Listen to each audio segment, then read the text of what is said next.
En directo a esta hora, Greenpeace acaba de descolgar una pancarta enorme en la Puerta del Sol de Madrid en la que se puede leer, como ven, no a la guerra. El Partido Popular lleva unos días haciendo malabarismos para no condenar esta guerra de Trump en Irán y a la vez tampoco hacerlo con sus ataques al gobierno por no plegarse a sus deseos. Pero hoy hemos escuchado algo muy distinto dentro del Partido Popular. Una voz diferente de uno de sus valores, de uno de sus varones más relevantes, de Alfonso Rueda, que es el presidente de la Xunta de Galicia. Dice que Trump no le gusta y que esa posición de respaldo total de Isabel Díaz Ayuso no le representa ni a él ni al Partido Popular. Trump amenazou a España, non me gustou nada, parece unha bravuconada, e, por lo tanto, a mí hai moitas cosas de Trump que non me gustan. Non creo, en absoluto, que se estea facendo seguidismo de Trump dentro do meu partido. Non sei se todo o seu partido, pero quería preguntar precisamente pola presidenta da Comunidade de Madrid. O que fagan persoas concretas terán que responder cada persoa concreta. Terá que tería moito sentido ensuiciar o que fai persoas determinadas que non nos representan a todos. Mientras el PP y los socios exigen poner en marcha esas medidas, aunque con planteamientos diferentes. Si los populares tumbaron hace apenas 2 semanas un decreto que limitaba los precios en situaciones como esta de emergencia, ahora quieren bajar impuestos como el IVA de la energía o eliminar el de generación energética. Lo ha pedido Feijóo esta misma tarde. Si el litro de gasolina ha subido, si el litro del diésel ha subido y no bajan los impuestos, un impuesto sobre una cantidad mayor es mayor recaudación para el gobierno y más esfuerzo para las familias. Lo que estamos pidiendo es que si sube el precio, bajen los impuestos por lo menos para que no tengamos que pagar más. A ver, yo es que me resisto a aceptar o a dar por bueno que como el gobierno no tiene mayoría en el Parlamento, pues que poco se puede hacer. Yo creo que sí se puede hacer mucho y se puede poner a los partidos políticos que no están dispuestos a apoyar este tipo de medidas frente al espejo de sus propias contradicciones e incoherencias. Es decir, no se puede sostener públicamente que esto es una ruina para la clase media y para la ciudadanía en general y, sin embargo, no arrimar el hombro y estar en el no por el no y votar en contra de las medidas. Hubo medidas que, con motivo de la anterior crisis inflacionista que llegó a sobrepasar los 2 dígitos, la derecha española votó en contra de ellas. Y estaba muy escandalizado por la crisis que estaban padeciendo las familias españolas. Bueno, yo creo que eso hay que explicarlo y que no hay mejor momento para explicar esa manera de hacer política y esa contradicción que un momento en el que el planeta en su conjunto y particularmente Europa va a sufrir las consecuencias de una guerra que este gobierno no ha apoyado. Y que, sin embargo, otros partidos sentados en el Parlamento todavía no han dicho qué piensan al respecto. Que les parece muy mal que suba el precio de los alimentos, de la gasolina, de la luz, pero si les parece muy mal, tendrán que arrimar el hombro.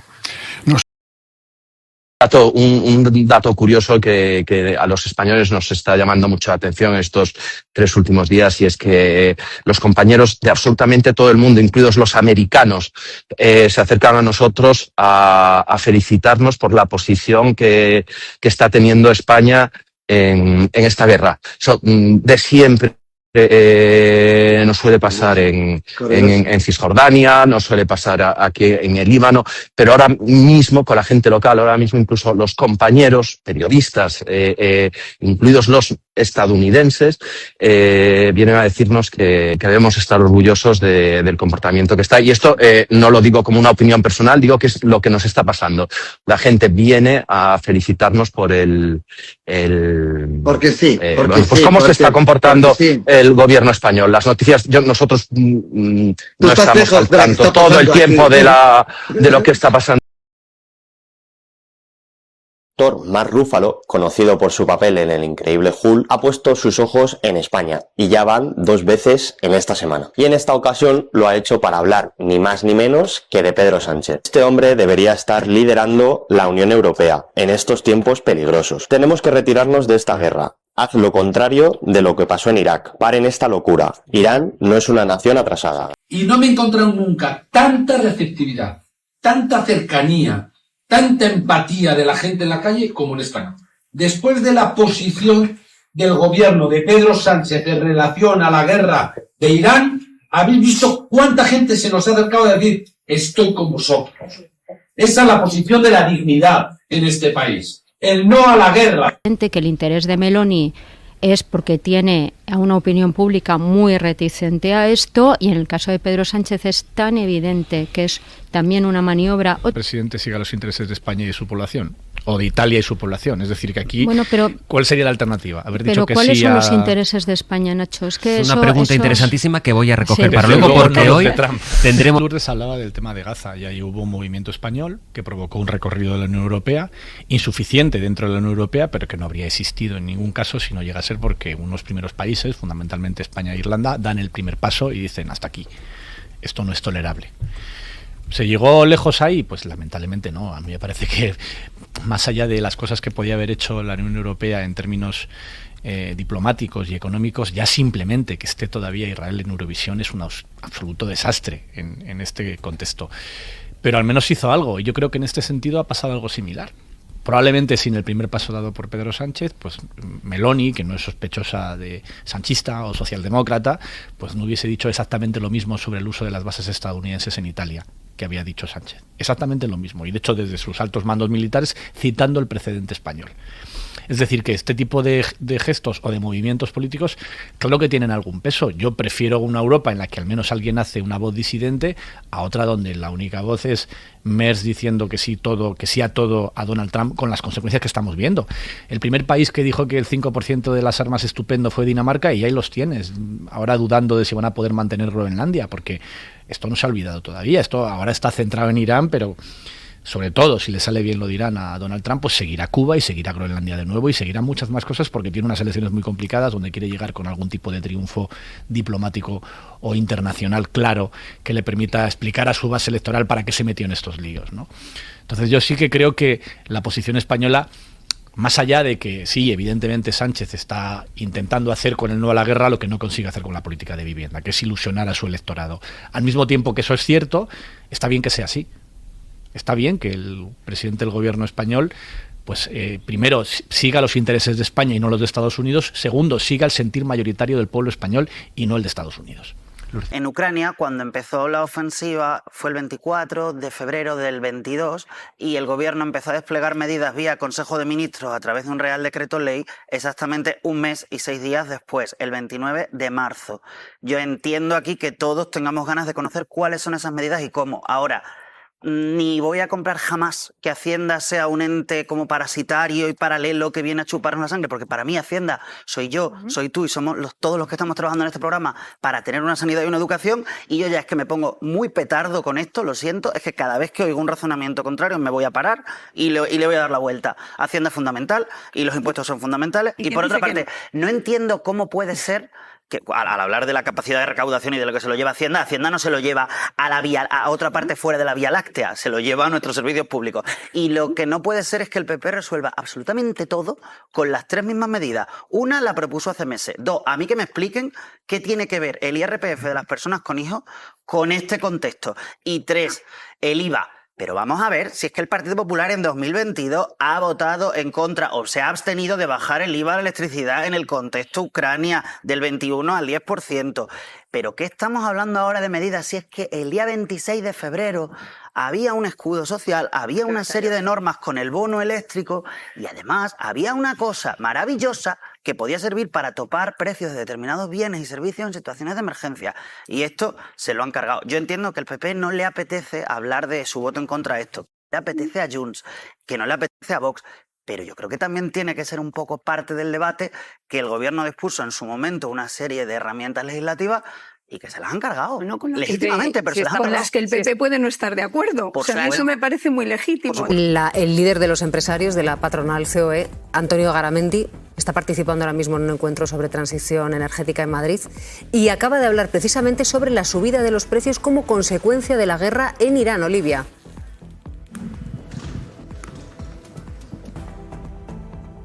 La lógica es que se reduzca lo que es el IVA, una cantidad directamente y ya está. No puede pasar es que el que salga beneficiado siempre de esto también sea Hacienda. El Estado lo que tiene que hacer también es tener la flexibilidad para ajustar esos precios de los impuestos. No consiste en trasladar a las empresas esa responsabilidad. te sube el tipo marginal y resulta que buena parte de esa subida de sueldo se la queda Hacienda. Hacienda, que es para nuestros hospitales, nuestras escuelas, nuestras políticas sociales, las pensiones de nuestros abuelos. Me parece estupendo, pero eso es una subida de impuestos. Pero es que estamos en 2026, quiero decir, aunque a Ursula von der Leyen le parezca que no, estamos en 2026. Entonces vamos, yo creo que el discurso sobre Hacienda, por lo menos estemos de acuerdo en lo básico, ¿no? A mí me encanta, no caer en eso. Me encanta que la política fiscal levante pasiones, de verdad, porque es uno de los debates políticos, siempre, es verdad, pero es uno de los debates políticos más importantes y además ideológicamente más diferentes, por tanto tenemos que abordarlos, o sea, que efectivamente estos son los debates que hay que dar. A mí también me rechina mucho la expresión solo queda Hacienda. No solo queda Hacienda, va al Estado para invertir en escuelas, en hospitales o precisamente en poder hacer ahora descuentos sobre algunas tarifas o poner en marcha nuevas medidas del escudo social. Por lo tanto, no solo queda Hacienda, va a las arcas del Estado para luego redistribuir. ¿Con qué criterios? Discutámoslo, efectivamente. Ya habrá quien dirá a las familias numerosas, ya habrá quien dirá a los autónomos para el gasoil, ya habrá que, por cierto, recordará hoy lo caro que nos sigue saliendo la dependencia del gas y el petróleo, si tuviéramos más renovables, ¿no? O sea, efectivamente planteemos esos debates, pero a mí me gustaría decir eso, que no solo queda Hacienda, sino que va a ese saco. Y en segundo lugar, seguimos 3 puntos por debajo de la media europea en carga impositiva. O sea, que nadie nos diga los que más hemos subido en los últimos que nadie años. nos diga que en este país estamos pagando, esto es un infierno fiscal, porque en el contexto europeo seguimos 3 puntos por debajo. Otra cosa es que luego debatamos qué se hace con eso. A mí hay una cosa que me llama la atención, porque da la sensación de que las familias votantes del Partido Popular no van a la escuela pública. No, o de Vox. No, algunas tienen que ir. Que decir, en la escuela pública nos encontramos todos. Y digo, hay familias que estén en contra, familias de cualquier signo político, en contra de aumentar los impuestos para que reviertan en sus hijos que van a esa escuela pública. No, Silvia, pero tú puedes estar a favor de tener unos impuestos. Puedes decir, me parece que el PP ha agitado un trapo rojo y acabamos de entrar por la pasión que tenemos con el debate fiscal. El PP no quiere que se hable de qué pasa con una guerra sin ningún tipo de mandato ilegal, que tiene unas posiciones que le queman y le erosionan, en la que la señora Isabel Díaz Ayuso, por cierto, de gira con el dinero de todos los madrileños por Nueva York, sin saber todos muy bien qué, se ha visto con el alcalde de Sevilla, todo bien, y eso es, pero vuelvo, pero de verdad el PP no quiere que entremos en ese marco y pone el trapo, y al final es lo que decía Virginia, todo lo soluciona hablando de lo fiscal. Es que si mañana hay una invasión alienígena, el PP dirá que habrá que deflactar el IRPF. Preguntar por el papel de José María Aznar. Él considera que hay que estar con nuestros aliados, hay que estar con Estados Unidos. Lo dice además en una tesitura en la que hoy hemos oído pues, desde Díaz Ayuso diciendo que hay eslóganes vacíos e hipócritas, refiriéndose al no a la guerra, hasta Tellado diciendo que el no a la guerra es no a la democracia, pero José María Aznar insiste con esta línea. Vamos a ver, Aznar. Pues España va a la deriva, ¿no? Estamos donde no tenemos que estar, apoyando a quien no tenemos que apoyar. Y no estamos donde nos tenemos que estar apoyando a nuestros aliados. Y la Fundación FAES dice que Sánchez es el tonto útil, que es la fundación que preside Aznar. Ernesto. Bueno, de que cuando pronuncia esta palabra, si ves que Aznar se ríe, es como tonto el hombre, porque se está riendo de un tema que es importante, no coincide su reacción física con las palabras que dice. Yo creo que lo que está pasando aquí es que Aznar, digamos, está buscando una venganza. Esa venganza es la venganza de su fracaso en la guerra de Irak, donde si bien él se convirtió en un gran estadista internacional, llenó sus bolsillos de dinero, se convirtió en un consejero de News International, el grupo derechista de Rupert Murdoch, que tiene periódicos tan importantes en el mundo como el Wall Street Journal, eso le ha ido muy bien a él, pero él quiere la revancha política, y Feijóo es un débil, Feijóo es un debilucho, Feijóo no explica bien las cosas, y entonces por eso Aznar hace esta sustitución. Ahora, tengamos en cuenta lo siguiente, Aznar y Feijóo no están solos en Europa, de la misma manera en que Dominique de Villepin, el que fuera ministro de Asuntos Exteriores francés, que fue el gran obstáculo de Bush en la guerra de Irak, ha saludado ayer en la televisión francesa diciendo que Pedro Sánchez había salvado el honor de Europa emociona escuchar esta palabra nada menos que Dominique de Villepin, que se opuso a la guerra de Irak de una manera tremenda. De la misma manera que está esto, de la misma manera que el primer ministro de Bélgica está diciendo tenemos que hacer lo que hace España. Tenemos a Merz, que es un peón de Trump. Lo demostró el otro día cuando Trump en la Casa Blanca amenazó con el embargo, con la ruptura de relaciones comerciales con España, atacó a Sánchez, aunque no le nombró por su nombre, pero Merz es en este momento el peón, el alcohol de Donald Trump, y la señora von Leyen hoy ha hecho una declaración claramente orientada contra el gobierno español. No ha nombrado. Sí, la hemos oído. Pero ha dicho que el orden internacional ya no es lo que era y por lo tanto que digamos, Trump e Israel están haciendo lo que tienen que hacer. Entonces, yo creo que Sánchez ha ganado muchos enteros, ha ganado una gran parte de la opinión pública internacional, pero existen fuerzas como las de Aznar, como las de Feijóo y como las de Merz y von Leyen que están intentando de alguna manera contrarrestar la influencia que ha adquirido Sánchez. De todas maneras, Jesús, mi pronóstico es muy claro. La guerra de destrucción podrá destruir Irán, pero Estados Unidos no se salvará. Esta es una quema, esta es un imperio que ha ido a una guerra que va a perder. Bueno, Aznar cobra, ¿no?, por decir estas cosas. Por lo tanto, aquí estabais hablando de la chequera de Abascal, pues podemos hablar de la chequera de Aznar. Aznar está en lobbies donde lo que se defiende es la amistad hispano-israelí, hispano-norteamericana, y por lo tanto cobra por eso. Y además cobra bien, según nos dijo nuestro amigo el Kaiser la semana pasada, ¿no? Bueno, lo que debería saber la población es que, se atacan refinerías porque las refinerías son objetivos militares. Aparte de lo que se intenta ahora es, tras el fracaso del primer ataque sobre Irán, porque no esperaban la respuesta contundente desde el punto de vista militar iraní y pensaban que con el asesinato de Jamenei pues Irán se iba a rendir. Ahora lo que están intentando es provocar un estrangulamiento económico de Irán, donde la población pues intente saltar.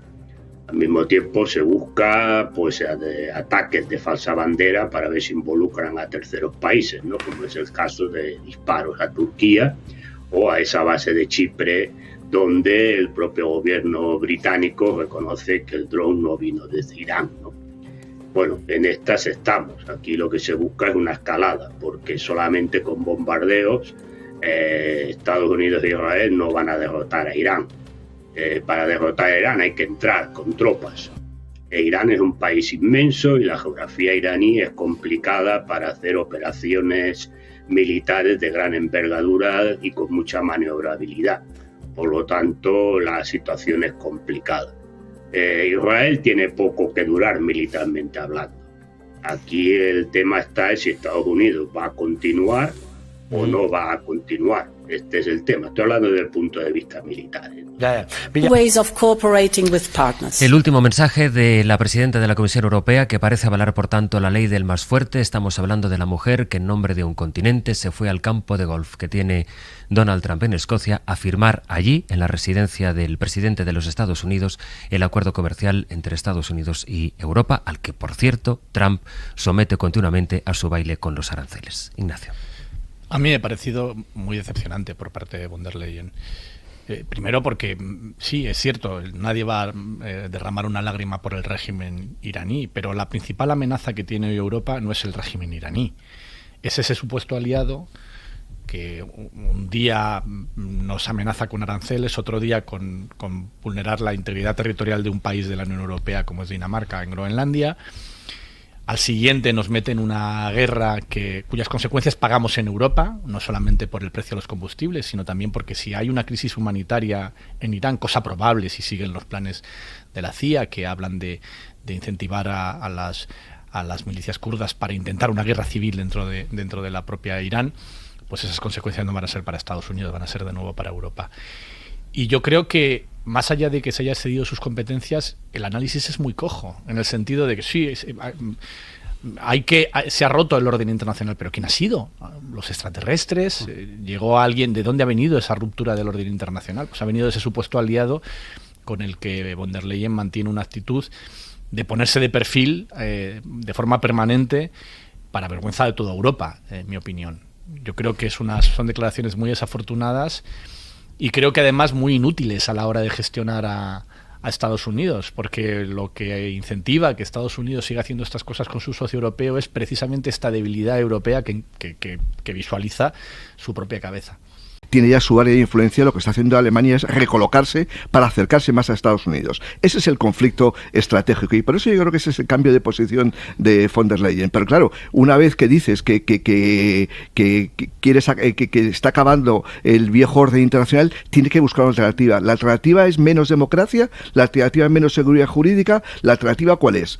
¿Seguir a las superpotencias y que Europa pierda eso que ella muchos años, en los últimos por lo menos 6 años, ha estado proclamando la autonomía estratégica de la Unión Europea? ¿Es perder nuestros derechos? Creo que realmente ha cometido un error político de primera instancia y ya, de hecho, yo creo que los socialdemócratas, que ya se han alejado absolutamente de esa mayoría que le dio a ella el poder, deberían estar pensando en una moción de censura a la presidenta de la Comisión Europea en el Parlamento. Bueno, ha habido crisis inflacionarias sin una crisis energética previa, pero lo que no ha habido nunca es una crisis energética que no derive en una crisis inflacionaria. Siempre, ¿no? Porque afecta a muchos más productos que lo que es exclusivamente, que ya es mucho, los productos energéticos y sus derivados, ¿no? ¿Cómo afrontar la crisis que provoca esto? Ahí ya vemos que por el camino cada cual cuela, digamos, su catecismo. Y Feijóo no ha perdido la oportunidad para proponer inmediatamente bajadas de impuestos. Puede haber medidas transitorias en ese sentido si sirven para proteger la economía de millones de familias o miles de empresas. Pero se me ocurre que se podría hablar de más cosas, ¿no? Por ejemplo, de poner topes a cualquier movimiento de precios que obedezca más a ir aumentando la brecha de beneficio o a la pura especulación, que sabemos que suele haberlas también en los vaivenes de los precios del petróleo. Siempre esa famosa curva que el efecto pluma, ¿no? Y esto de que suben inmediatamente a toda prisa los precios de las gasolinas y tardan muchísimo en bajar, pues bueno, es que alguna vez habrá que tomarse en serio esto, ¿no? Es decir, sería muy duro que además de lo que está pasando, que quienes ni siquiera condenan los ataques que han provocado esta situación y pueden provocar todo lo que venga después, sin siquiera condenarlo, sino ponerse más bien de ese lado, están ya además reprochando por anticipado que no se tomen las soluciones que pertenecen a su manual de instrucciones. Y esto yo creo que hay que resaltarlo, porque es verdad que por otro lado el gobierno actual tiene experiencia en crisis y en proteger a trabajadores y a empresas. Bueno, vamos a ver qué medidas se plantean, en qué momento y si son suficientes o no. Estaría bien que por lo menos no se percibiera un electoralismo tan claro por parte de propuestas políticas como algunas que estamos escuchando. A mí me ha llamado mucho la atención los dobles intereses, es decir, no es lo mismo el objetivo que tiene Netanyahu al que tiene Trump. Los dos tienen elecciones, pero para Trump esta guerra, cuanto más se prolongue, peor en su base electoral, peor en sus elecciones de midterm en noviembre. Y creo que hay que entender, después de este año y 3 meses que llevamos de mandato de Donald Trump, que dentro de su irracionalidad hay maneras de entenderlo, hay maneras de prever qué va a hacer. No es la primera vez en la que Trump tira marcha atrás algo cuando se encuentra con que le está impactando en su economía y que le está impactando en su base electoral. Le pasó con los aranceles, le ha pasado en momentos en los que parecía que podía poner en riesgo un crash económico y en el último momento tira para atrás. Aparece la racionalidad en alguien aparentemente irracional. Y yo creo que aquí va a pasar algo parecido. Lo que dijo ayer de que va a ganar la guerra y que va a ser corta es compatible en su cabeza. Él puede decir mañana que ha ganado la guerra, diciendo que ya está, que ya hemos conseguido nuestros objetivos, a pesar de que es evidente que no había un plan. Más allá de pretender que con el asesinato de Khamenei consiguiera un cambio de régimen que no ha logrado, no había un plan de medio plazo, largo plazo. Había un plan en el lado de Israel, sí, que tiene que ver más con su zona cercana, pero no había un plan en el caso de Donald Trump respecto a qué hacer con Irán. Y se está demostrando. No va a haber ese cambio de régimen, no parece que vaya a haber una derrota como la que él pretendía, no va a haber un gobierno como el de Delcy Rodríguez en Venezuela. Y en esas circunstancias, muy probablemente, aunque en fin, Trump es capaz de sorprendernos para mal, muy probablemente acabe diciendo que hemos ganado y que de esa manera busque algún tipo de salida a la situación, porque a medio plazo mantener la guerra por mantener la guerra no es una solución para él. No lo es. No ha anunciado todavía pues las decisiones que va a adoptar en las próximas semanas, puesto que desde el gobierno se nos ha hecho saber que el presidente del gobierno disponía desde el mes de diciembre de informes muy solventes sobre la situación en Oriente Próximo y sobre la inminencia de un ataque de Estados Unidos y de Israel, y que desde el mes de enero tenía dibujada no solamente la estrategia, sino los diferentes planes de contingencia, ¿no?, entre el Ministerio de Exteriores, Defensa y el de Economía.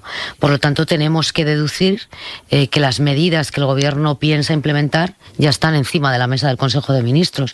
Y de la misma manera que ha habido gobiernos, y no precisamente de izquierdas, que han adoptado ya decisiones para que esto no suponga una merma en el bolsillo de los ciudadanos, creo que el Gobierno de España podría hacer lo propio. Cuestión distinta es cuando tenga que convalidarlo en el Parlamento, pero ese momento llegará.